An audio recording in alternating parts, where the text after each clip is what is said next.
Saudara-saudariku, Romo Tony yang hadir sebagai Komisi Orang Muda Katolik untuk Kevikepan Kepri dan juga anak-anak muda terkasih, selamat sore. Kita hadir bersama di sini dalam Ekaristi yang kudus. Sekaligus secara istimewa kita menyambut Salib Sumatera Youth Day, suatu kegembiraan bagi kaum muda gereja untuk bisa mengalami peristiwa penerimaan salib ini. Karena salib inilah kita semua diselamatkan. Kristus yang mencintai kita, Kristus yang hidup dan sekaligus ingin kita juga hidup. Terutama untuk kaum muda, karena gereja itu selalu identik dengan suasana yang muda, artinya yang mau dibaharui. Romo Tony, saudara-saudari, terutama kaum muda yang terkasih, dalam bacaan Injil hari ini, bagaimana nampak bahwa setiap orang itu dipanggil untuk mengikuti Kristus. Dan setiap orang yang mengikuti Kristus memang harus mengalami perjumpaan dengan Yesus. Ketika orang berjumpa dengan Yesus, pasti dia akan dihadapkan pada peristiwa salib. Dan salib itulah yang kemudian menjadi berkat bagi dunia. Jadi jelas bahwa kalau orang dipanggil untuk mengikuti Yesus, dia harus mengalami perjumpaan dengan Yesus. Dan perjumpaan dengan Yesus itu harus membawa berkat bagi banyak orang. Dan peristiwa salib adalah peristiwa berkat. Saya ingin bacakan ada suatu kutipan indah ya, dari dokumen yang sebenarnya sedang kita renungkan ya, dalam perjalanan Sumatera Youth Day. Pada waktu itu di gereja di paroki Santo Yosef sini pun sudah merenungkannya pada Paris Youth Day tahun lalu ya. Dikatakan bahwa dalam satu kutipan di sana yang berbicara tentang kemudaan gereja. Oleh karena itu gereja itu tidak dikatakan gereja tua ya. Gereja tua itu hanya ada pada lagu kan ya. Gereja itu selalu muda. Nah, Paus Fransiskus mengajak kita, kemudaan gereja ya, menjadi muda itu lebih dari sekedar usia. Menjadi muda adalah keadaan hati. Lihat ya, orang yang tua pun bisa dikatakan muda. Oleh karena itu lihat, siapa yang mengadakan pertama kali ya World Youth Day itu, Hari Kaum Muda Sedunia. Siapa yang mengadakan? Paus Yohanes Paulus kedua. Seorang paus yang sebenarnya pada saat itu sudah relatif tua. Tetapi bagaimana dia ya ingin menyebarkan semangat muda bagi gereja. Maka dari itu dikatakan oleh Paus Fransiskus dalam dokumen ini, sebuah institusi setua gereja, gereja Katolik ini sudah usianya berapa? Sudah berapa tahun? Sudah hampir? Halo kaum muda, sudah berapa? Ya hampir sekitar itulah gitu ya. Maka dari itu sebuah institusi setua gereja itu dapat memperbaharui dirinya dan kembali menjadi muda dalam fase berbeda-beda dari sejarah yang sangat panjang. Gereja Katolik memiliki sejarah yang sangat panjang. Dalam kenyataannya, ya, dalam momen-momen yang paling tragis, gereja merasakan panggilan untuk kembali kepada hakikat cinta pertama. Cinta pertama itu selalu indah, ya kan? Nah, nanti kita lihat sebenarnya salib itu apa. Ya. Saya lanjutkan. Mengingat kebenaran itu, Konsili Vatikan II menyatakan bahwa kaya dengan sejarah panjang yang selalu hidup di dalamnya dan berjalan menuju kesempurnaan manusia sepanjang waktu dan menuju tujuan akhir sejarah dan kehidupan. Gereja adalah kemudahan sejati dari dunia. Oleh karena itu, ya, kalau gereja tidak dipenuhi oleh kaum muda, itu sebenarnya juga suatu yang tragis. Tetapi juga kaum muda dipanggil, apakah benar hatinya muda? Sekarang refleksilah kaum muda nih, ya. Banyak kaum muda yang hatinya tua, ya. Di dalamnya selalu mungkin untuk bertemu Kristus, teman dan sahabat orang muda. Sebuah gereja yang membiarkan dirinya diperbaharui. Nah, ini tidak mudah, ya. Seringkali gereja ini mau status quo. Ya. Kita memohon kepada Tuhan supaya membebaskan gereja dari orang-orang yang ingin menjadikannya tua, melekatkannya pada masa lampau, menghentikan dan membuatnya tidak bergerak. Gereja bisa dalam situasi yang stagnan demikian. Kita mohon juga supaya melepaskannya dari godaan lain yang ekstrim, mempercayai bahwa gereja memang muda karena menyerah kepada segala hal yang ditawarkan dunia kepadanya. Gereja juga tidak mau ikut arus dunia. Nah, seringkali kita ini maunya ikut arus dunia supaya populer, supaya dikenal. Gereja tetap harus menyuarakan kenabiannya.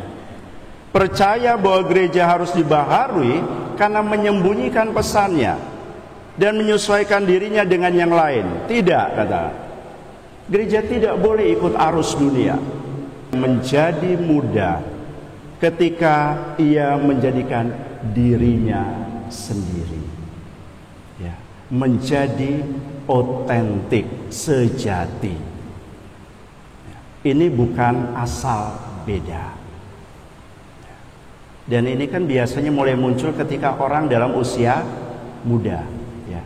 Saya ingin sebenarnya menjadi diri saya, ya. Oleh karena itu ketika tidak mampu menjadi diri saya, konflik dalam batin kita, ya. Sehingga orang seringkali mengatakan, sedang apa? Cari jati diri. Ini kan semangat muda sebenarnya, mencari jati diri, ingin menjadi yang otentik. Saya berbeda loh dengan orang lain, dan saya enjoy dengan saya yang diri saya ini. Tapi juga tidak asal beda, ya, karena ada orang yang mau terkenal asal beda. Dan ini seringkali juga dalam pastoral kaum muda, kan, ya. Sudah setuju ini, ada satu yang nyeletuk, saya nggak setuju. Nah, ini yang mulai, kan. Tetapi motivasinya asal beda. Dan ini yang seringkali menjadi masalah kita kaum muda, tidak bergerak juga, ya. Saudara-saudariku kaum muda, ya, gereja menjadi muda ketika ia menjadi dirinya sendiri, ketika ia memperoleh kekuatan untuk menjadi selalu baru dari sabda Tuhan.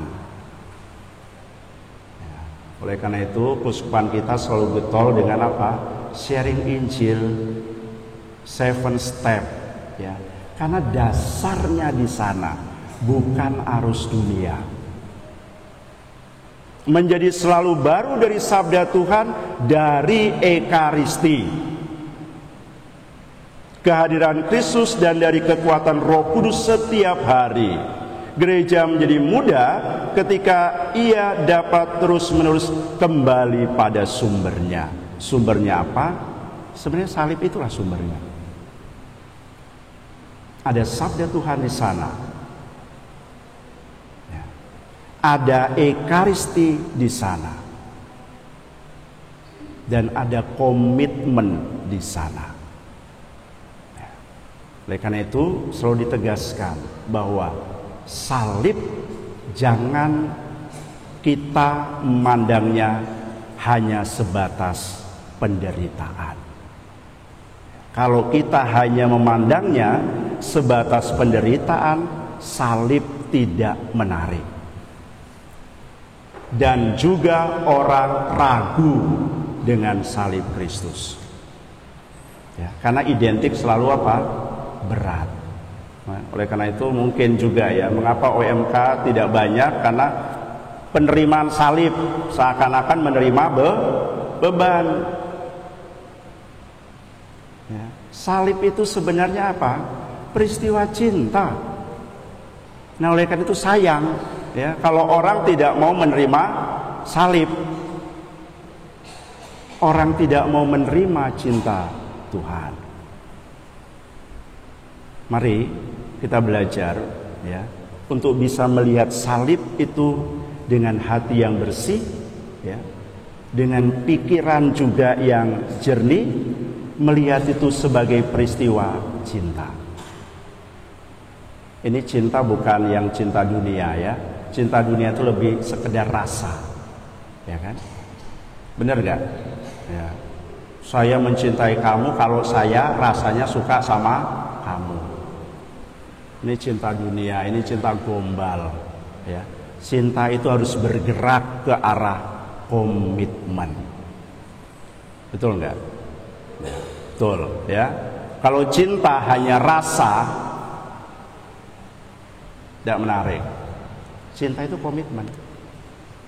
Betul ya? Tiga ya. Mengapa harus komitmen? Ya ini salib ini komitmen. Kalau dilihat mengapa Yesus harus panggil salib kalau dia nggak komitmen? Ya. Semoga kaum muda ya juga supaya tidak hanya tinggal di rasa. Ya. Kalau ada acara-acara yang nuansanya pesta, nampaknya mengenakan gitu ya, dan kemudian banyak yang hadir. Tapi kalau nuansanya input, nah itu ya, banyak gak yang hadir? Enggak banyak biasanya. Ya karena memang sulit untuk berkomitmen itu. Hanya orang-orang yang berkomitmen yang bisa dibaharui, ya, yang tidak alergi, ya, ketika menerima input. Ya, oleh karena itu kemarin Paris Youth Day di sini itu isinya apa? Input kan? Ya. Karena apa? Karena kita kurang input seringkali.